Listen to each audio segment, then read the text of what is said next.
Good evening. Good evening, my shining stars. I am back on my headphones for tonight's video. Oh no, the blinds are still open. Darling husband just got home from work. Normally, I've got those shut, but yes, I'm back to our normal earphones. I listened to some of that video coloring and gem placement earlier, and it didn't sound terrible, but it didn't sound like my videos normally do. I cannot wait to get just one good mic to use and read in front of. These clip-on mics are what I was using for that video. I think if I did better placement with them, it might have worked a little better, so we'll try that again, maybe. But I might just go back to using that on my headphones. It seems to work out okay sound-wise until I can afford a legit nice mic that picks up the sounds better. And then once I have that, along with reading, I'll probably do more intense trigger videos. Oh. Wow, this is the first time that one of these matches is just like completely didn't work. Maybe I don't know why that happened. I mean, that one was fine. Let's light our candle and then get our lights turned out and then jump right into our chapter 3 since I was so bad about that. I'm so sorry about last night, my friends. It was one of those days that just got away from me. Alright, so let's put that over there. And we'll leave our matches over there. We need to light our dragonfly too. But I hope you guys are enjoying these videos. I love them. Okay. Let's get our lights turned out. While we're here, did you guys turn your lights out yet? Are you ready for stories? Did you get a soft, fluffy pillow? Let's see, what else do we have to turn out? All of them. All of them. This one. And even this one. That's where it gets really dark. And then, our nice, beautiful reading corner. Low lights. Stop and pick up my ginger ale. My Coca-Cola cup. Love it. Love it. Or like Paris Hilton says, cute. I don't know if any of you guys ever have watched her, and I'm sure most of you are familiar with who she is in general, but she has this show on Netflix. It's old at this point, I think older, a few years old, but it's called Cooking with Paris, and she has like a really calm voice, Paris Hilton, like this calm, almost monotone, very chill voice, and I could honestly watch that show forever. It's just her learning how to cook, and it's funny and not to be taken too seriously, and she has like guest hosts that cook with her. Kim Kardashian, of course, does an episode with her. They've been friends a long time. And she has one with like Nikki Glazer, the comedian, Demi Lovato. Sweetie has one with her. They all go to her house and help her cook a meal. And of course they're wearing like designer clothes and ball gowns while they do it. It's all very unrealistic, yet very realistic for the people that are in that show. So I don't know. It is definitely a fun watch. I thought it was, at least. When you're cleaning, folding laundry, you just want something to watch that's not too serious. I enjoyed it for that. So, okay, friends, I hope you had a wonderful Tuesday, a wonderful Monday, Tuesday start to your week. And let's dive right back in to Mrs. Witch. Okay, and so just to recap this, so they've left Mrs. Whatsit and Mrs. Who's house, and they're going back to Meg and Charles Wallace's house, and they are bringing their new friend Calvin. And he said he doesn't really fit in with his family. He is a sport, which we will learn more about that as we keep going, but it is just somebody has the ability at this point to, the way I take it at this point in the book, the abilities to kind of see into other people's minds. They are different. And Meg has been described as kind of half and half. She's not quite where Calvin and Charles Wallace are, but she is in that category to a degree. And so they leave the haunted house, fake haunted house, and bring Calvin home for dinner. And that is where they're on their way to right now. And the last little paragraph says, "Lead on, moron," Calvin cried gaily. "I've never even seen your house, and I have the funniest feeling that for the first time in my life, I'm going home." So chapter 3 is Mrs. Witch. Here we go. In the forest, evening was already beginning to fall.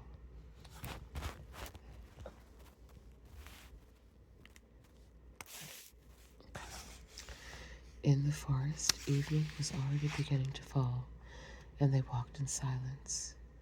Charles and Fortinbras gambled on ahead. Calvin walked with Meg, his fingers barely touching her arm in a protective gesture. This has been the most impossible, the most confusing afternoon of my life, she thought. Yet I don't feel confused or upset anymore. I only feel happy. Why? Maybe we weren't meant to meet before this, Calvin said. I mean, I knew who you were in school and everything, but I didn't know you. I'm glad we've met now, Meg. We're going to be friends, you know.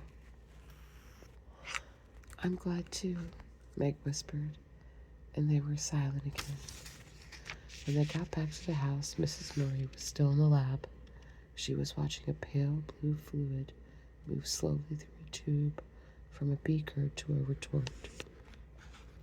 Over a Bunsen burner bubbled a big earthenware dish of stew.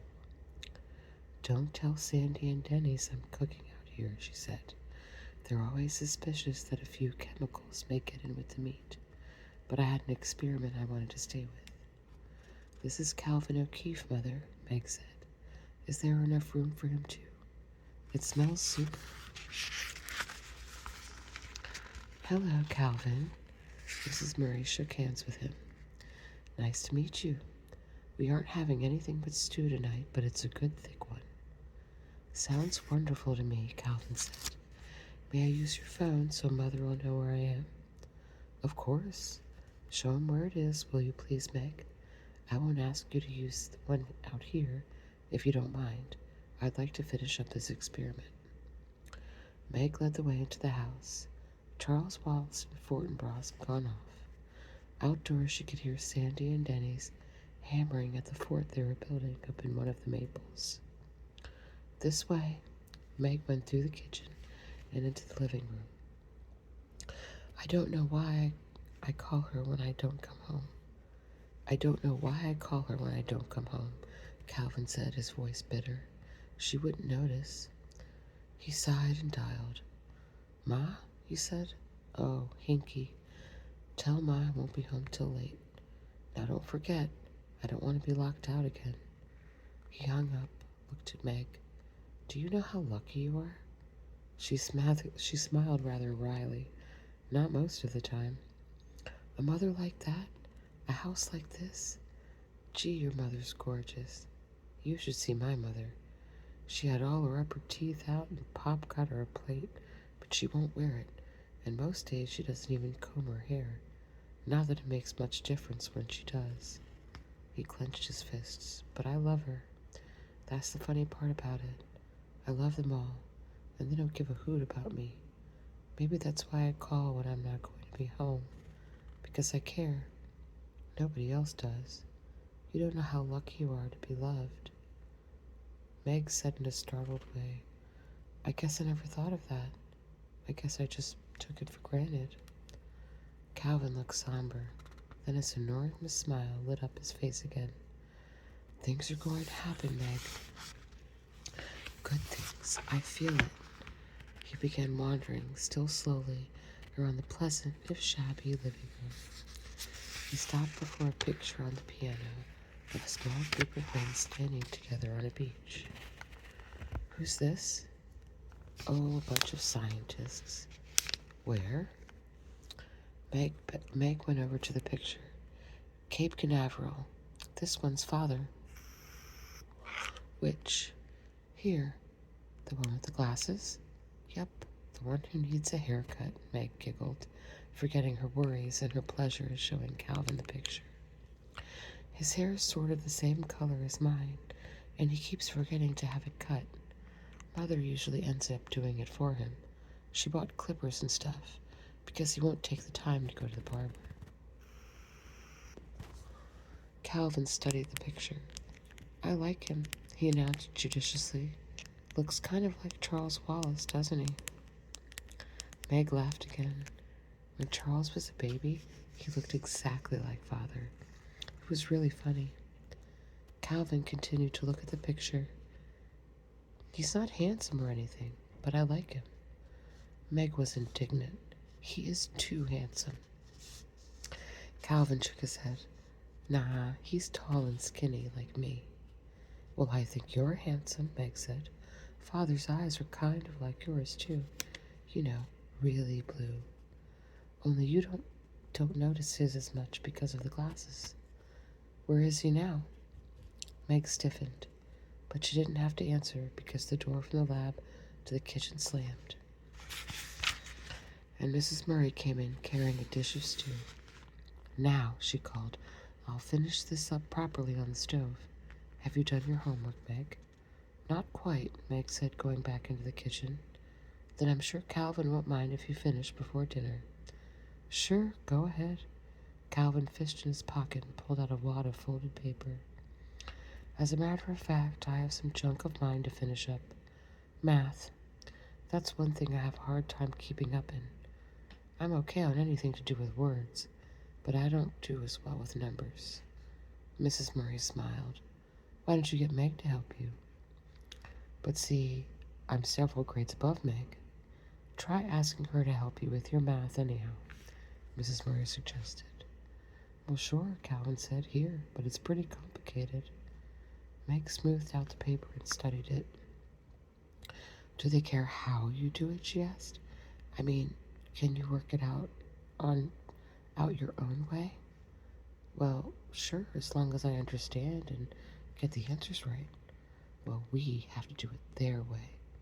Now look, Calvin, don't you see how much easier it would be if you did it this way? Her pencil flew over the paper. Hey, Calvin said, hey, I think I get it. Show me once more on another one. Again, Meg's pencil was busy. All you have to remember is that every ordinary fraction can be converted into an infinite periodic decimal fraction. See? So 3/7 is 0.428571. This is the craziest family. Calvin grinned at her. I suppose I should stop being surprised by now. You're supposed to be dumb in school, always being called up on the carpet. Oh, I am.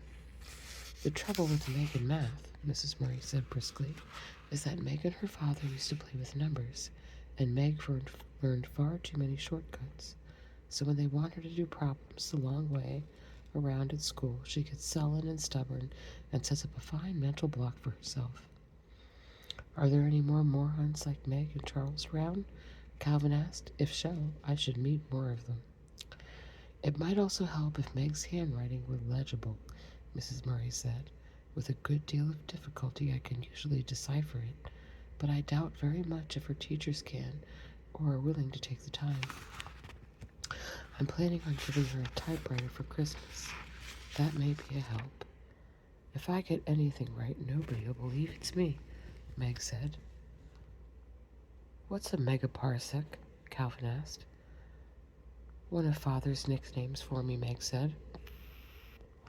It's also 3.26 million light years. What's E equals mc squared? Einstein's equation. What's E stand for? Energy. M, mass. C2, the square of the velocity of light in centimeters per second. By what countries is Peru bounded? I haven't the faintest idea. I think it's in South America somewhere. What's the capital of New York? Well, New York City, of course. Who wrote Boswell's Life of Johnson? Oh, Calvin, I'm not any good in English. Calvin groaned and turned to Mrs. Murray. I see what you mean. Her I wouldn't want to teach. She's a little one-sided, I grant you, Mrs. Murray said, though I blame her father and myself for that. She still enjoys playing with her doll's house, though. Mother! Meg shrieked in agony. Oh, darling, I'm sorry, Mrs. Murray said swiftly, but I'm sure Calvin understands what I mean. With a sudden enthusiastic gesture, Calvin flung his arms out wide as though he were embracing Meg and her mother, the whole house. How did all this happen? Isn't it wonderful? I feel as though I were just being born. I'm not alone anymore. Do you realize what this means to me? But you're good at basketball and things, Meg protested. You're good in school. Everybody likes you. For all the most unimportant reasons, Calvin said, there hasn't been anybody in the world I could talk to. Sure, I can function on the same level as everybody else. I could hold myself down, but it isn't me. Meg took a batch of forks from the drawer and turned them over and over, looking at them. I'm all confused again. Oh, so am I, Calvin said gaily. But now at least I know we're going somewhere. Meg was pleased and a little surprised when the twins were excited at having Calvin for supper. They knew more about his athletic record and were far more impressed than by she. Calvin ate 5 bowls of stew, 3 saucers of jello, and a dozen cookies. And then Charles Wallace insisted that Calvin take him up to bed and read to him. The twins, who had finished their homework, were allowed to watch half an hour of TV. Meg helped her mother with the dishes and then sat down at the table and struggled with her homework, but she could not concentrate. Mother, are you upset? She asked suddenly. Mrs. Murray looked up from a copy of an English scientific magazine through which she was leafing. For a moment she did not speak. Then, yes. Why? Again Mrs. Murray paused. She held her hands out and looked at them. They were long and strong and beautiful. She touched with the fingers of her right hand the broad gold band on the third finger of her left hand. I'm still quite a young woman, you know, she said finally, though I realize that's difficult for you children to conceive, and I'm still very much in love with your father. I miss him quite dreadfully. And you think all this has something to do with Father? I think it must have. But what? That I don't know. But it seems the only explanation. Do you think things always have an explanation? Yes, I believe that they do. But I think that with our human limitations, we're not always able to understand the explanations. But you see, Meg, just because we don't understand doesn't mean that the explanation doesn't exist. I believe this too, friends. I believe this wholeheartedly. I like to understand things, Meg said. We all do, but it isn't always possible. Charles Wallace understands more than the rest of us, doesn't he?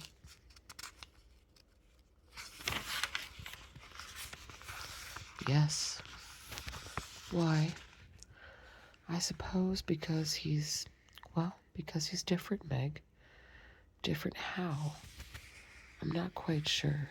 You know yourself he's not like anybody else. No, and I wouldn't want him to be, Meg said defensively. Wanting doesn't have anything to do with it. Charles Wallace is what he is. Different. New. New? Yes, that's what your father and I feel. Meg twisted her pencil so hard that it broke. She laughed. I'm sorry. I'm really not being destructive. I'm just trying to get things straight. I know. But Charles Wallace doesn't look different from anybody else. No, Meg, but people are more than just the way they look. Charles Wallace's difference isn't physical. It's in essence. Meg sighed heavily, took off her glasses and twirled them, put them back on again.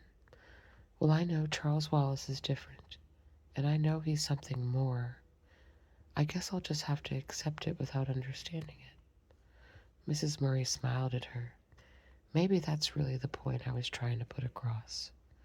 Yeah, Meg said dubiously. Her mother smiled again. Maybe that's why our visitor last night didn't surprise me. Maybe that's why I'm able to have a willing suspension of disbelief. Because of Charles Wallace. Are you like Charles? Meg asked.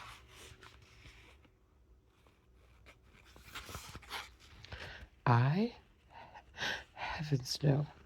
I'm blessed with more brains and opportunities than many people, but there's nothing about me that breaks out of the ordinary mold. Your looks do, Meg said. Mrs. Murray laughed. You just haven't had enough basis for comparison, Meg. I'm very ordinary, really. Calvin O'Keefe, coming in then, said, Ha ha. Charles all settled? Mrs. Murray asked. Yes. What did you read to him? Genesis. His choice. By the way, what kind of an experiment were you working on this afternoon, Mrs. Murray? Oh, something my husband and I were cooking up together. I don't want to be too far behind him when he gets back. Mother, Meg pursued, pardon me. Charles says I'm not one thing or the other, not flesh or fowl, nor good red herring. Oh, for crying out loud, Calvin said. You're Meg, aren't you? Come on, and let's go for a walk. But Meg was still not satisfied. And what do you make of Calvin? She demanded of her mother. Mrs. Murray laughed. I don't want to make anything of Calvin. I like him very much, and I'm delighted he's found his way here. Mother, you were going to tell me about a tesseract. Yes. The troubled look came into Mrs. Murray's eyes. But not now, Meg, not now. Go on out for that walk with Calvin. I'm going up to kiss Charles, and then I have to see that the twins get to bed. Outdoors, the grass was wet with dew. The moon was halfway up and dimmed the stars for a great arc. Calvin reached out and took Meg's hand. with a gesture as simple and friendly as Charles Wallace's. "Were you upsetting your mother?" he asked gently. "I don't think I was, but she's upset." "What about?" "Father." Calvin led Meg across the lawn. The shadows of the trees were long and twisted, and there was a heavy, sweet, autumnal smell of the air. Meg stumbled as the land sloped suddenly downhill, but Calvin's strong hand steadied her. They walked carefully across the twins' vegetable garden, picking their way through rows of cabbages, beets, broccoli, pumpkins. Looming on their left were the tall stalks of corn. Ahead of them was a small apple orchard bound by a stone wall, and beyond this, the woods through which they had walked that afternoon. Calvin led the way to the wall and then sat there, his red hair shining silver in the moonlight, his body dappled with patterns from the tangle of branches. He reached up, pulled an apple off a gnarled limb, and handed it to Meg, then picked one for himself. "Tell me about your father." "He's a physicist." "Sure, we all know that. And he's supposed to have left your mother and gone off with some dame." Meg jerked up from the stone on which she was perched, but Calvin grabbed her by the wrist and pulled her back down. "Hold it, kid. I didn't say anything you hadn't heard already, did I?"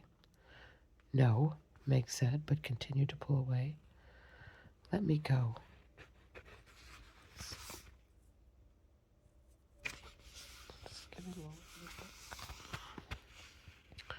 "Come on, calm down. You know it isn't true. I know it isn't true. And how about anybody after one look at your mother could believe a man would leave her for another woman? Just shows how far jealousy will make people go, right?" "I guess so," Meg said, but her happiness had fled and she was back in a morass of anger and resentment.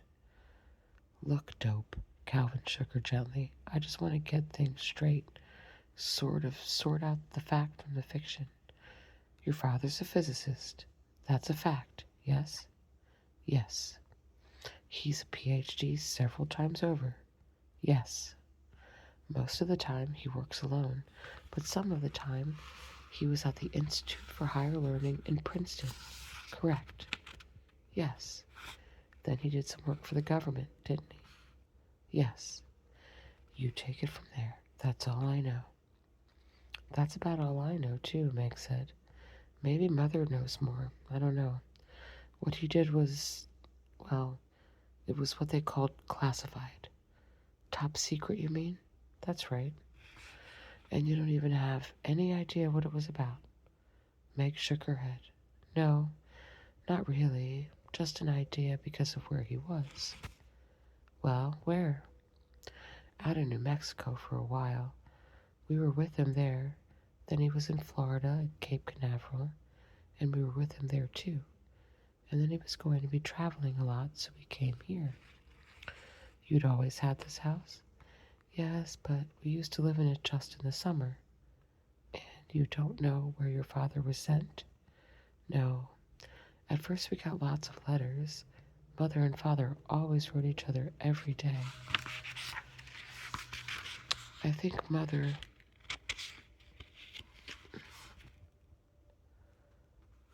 I think Mother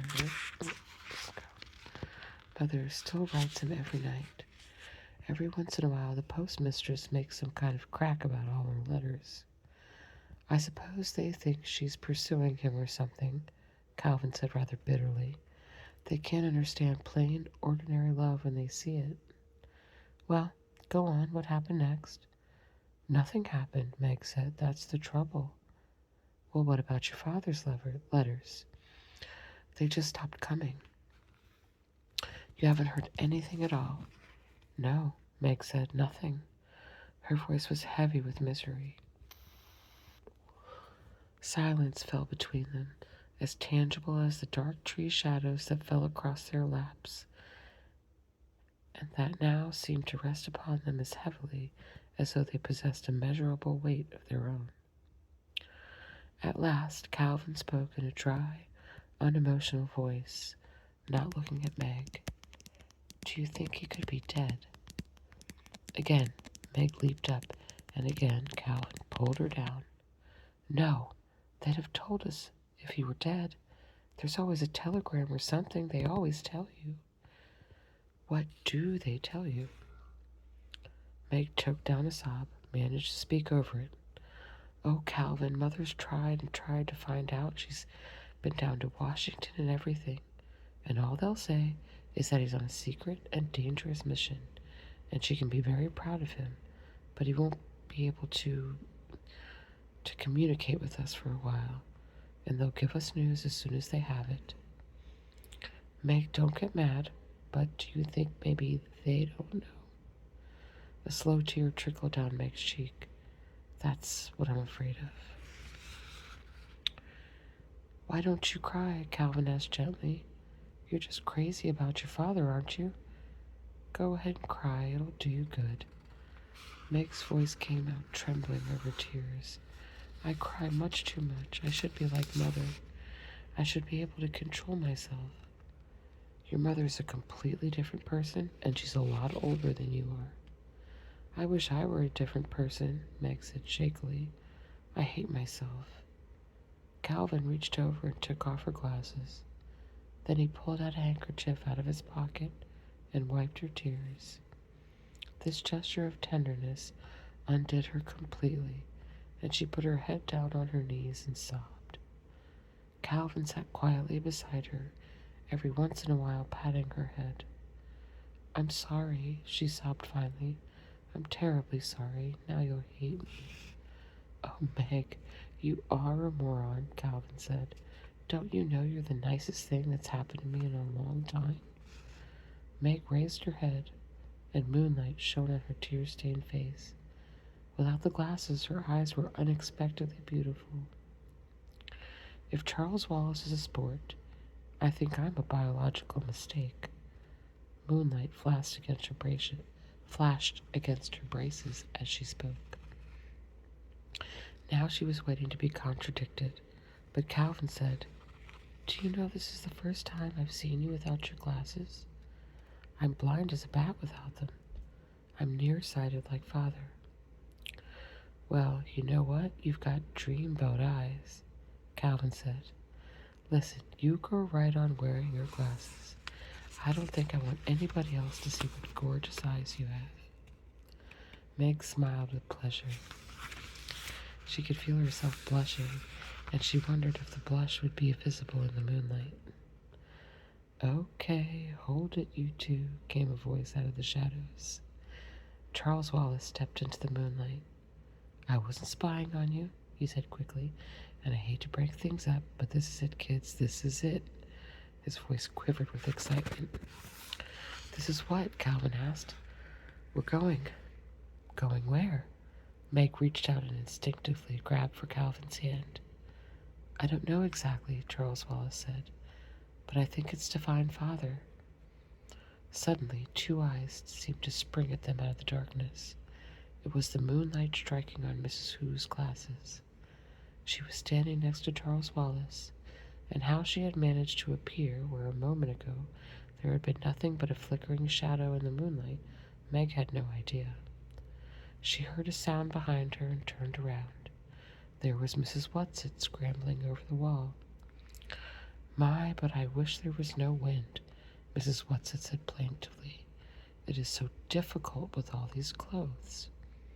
She wore her outfit out of the night before, rubber boots and all, with the addition of one of Mrs. Buncombe's sheets, which she had draped over her. As she slid off the wall, the sheet caught in a low branch and came off. She felt the hat slipped over both eyes, and another branch plucked at the pink stole. Oh dear, she sighed, I shall never learn to manage. Mrs. Who wafted over to her, tiny feet scarcely seeming to touch the ground, the lenses of her glasses glittering. Here we go. Come te piccolo fallo maromoso, Dante. What a grievous pain a little fault doth give thee. With a claw-like hand, she pushed the hat up on Mrs. Whatsit's forehead, untangled the stole from the tree, and with a deft gesture took the sheet and folded it. "Oh, thank you," Mrs. Whatsit said. "You're so clever." Un asno viejo sabe más que el tonto. A. Perez. An old ass just knows more than a young colt. Just because you're a paltry few billion years. Mrs. Whatsit was staring indignantly when a sharp, strange voice cut in. "All right, girls. This is no time for bickery." "It's Mrs. Witch," Charles Wallace said. There was a faint gust of wind. The leaves shivered in it. The patterns of moonlight shifted, and in a circle of silver, something shimmered, quivered, and a voice said, "I do not think I will materialize completely. I find it very tiring, and we have much to do."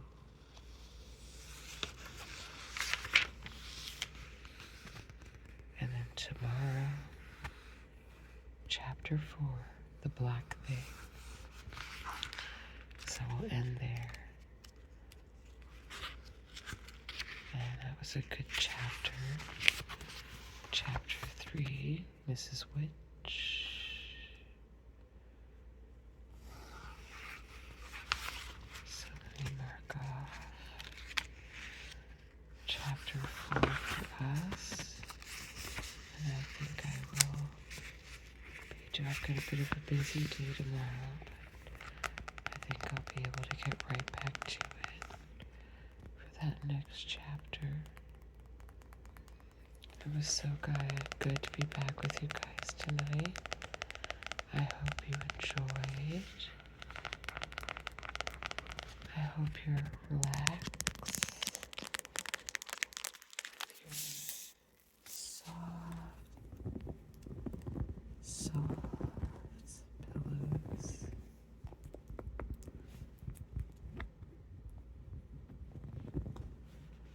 Soft, fluffy pillows and blankets. Lights out, candles lit, and a nice chapter of A Wrinkle in Time. Thank you guys so much for reading with me. In Jesus' name, I hope you all have a lovely, solid sleep, wonderful dreams, and wake up. And have a wonderful, wonderful Wednesday. I can't wait to see you tomorrow night. And let's do our last little thing, which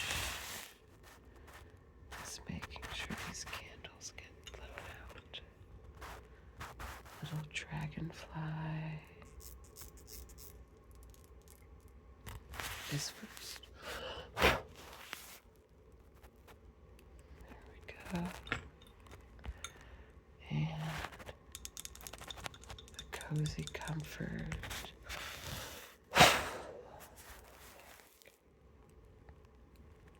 All right, guys. Good night, good night, good night. We'll see you tomorrow right here